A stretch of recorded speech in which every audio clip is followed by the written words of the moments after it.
नमस्कार दोस्तों, आपका स्वागत है हमारे YouTube channel Navdurga computer centre पर। आज हम बात करेंगे कि कंप्यूटर के वो यूजर जो कीबोर्ड से डाटा इनपुट करने में असमर्थ होते हैं, तो उसके अच्छा उपाय क्या क्या हो सकता है।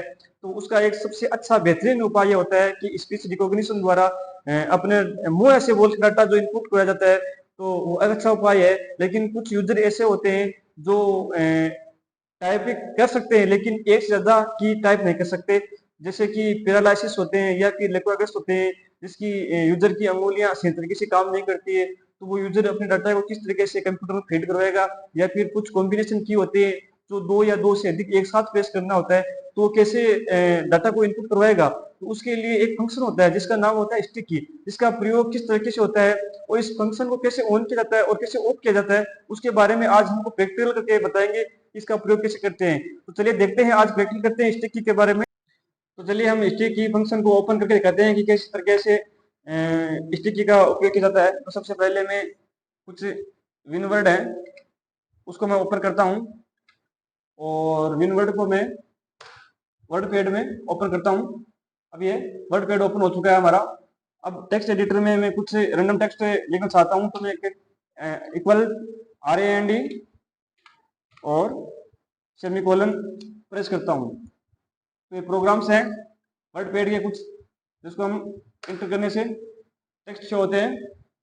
उस प्रोग्राम के पीछे ये टेक्स्ट छुपे होते हैं। तो अब हम स्टिक की के ऊपर बात करते हैं। तो सबसे पहले कि कुछ यूजर होते हैं जो दो की या तीन की एक साथ प्रेस नहीं कर पाते हैं, तो वो किस तरीके से स्टिक की का उपयोग करता है। तो सबसे पहले मैं उस टेक्स्ट की साइज को मैं इंक्रीज कर देता हूँ। ठीक है, मैंने थोड़ी टेक्स्ट साइज बढ़ा दिया है। अब जैसे कि मैं ये डॉक्यूमेंट वर्ड है उसको मैं सिलेक्ट करता हूँ।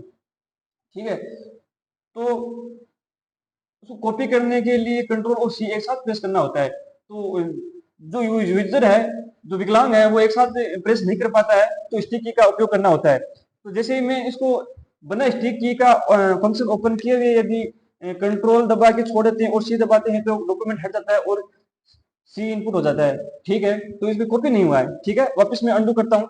अब मैं स्टिक की फंक्शन को ओपन करता हूँ। उसके ओपन करने के लिए शिफ्ट की को 5 बार प्रेस करना पड़ता है। जैसे कि मैं शिफ्ट की को मैं 5 बार प्रेस करता हूँ, ये शिफ्ट की है कीबोर्ड के ऊपर, उसको मैं 5 बार शिफ्ट करता हूँ, 1 2 3 4 5। अब एक देखिए एक फंक्शन शो हुआ है, उसमें लिखा हुआ है stick keys lets you use the shift control alt और Windows logo keys by pressing one key at a time. ठीक है, the keyboard shortcut to turn on stick keys is to press the shift keys 5 times.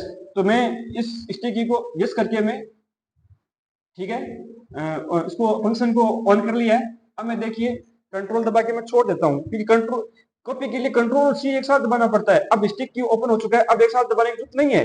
देखिए मैं control दबा के छोड़ दिया है। ठीक है, अब मैं C दबा रहा हूँ।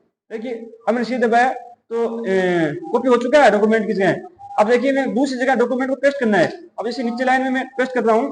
तो पेस्ट करने के लिए कंट्रोल और V को एक साथ पेस्ट करना होता है, लेकिन यहाँ पे क्या है कि स्टिक की का फंक्शन ओपन हो रहा है, तो इसके लिए कोई जरूरी नहीं है दोनों की एक साथ दबाना। तो मैं कंट्रोल दबा के छोड़ देता हूँ। देखिए मैंने कंट्रोल दबाया और छोड़ दिया है। अब मैं V दबा रहा हूँ।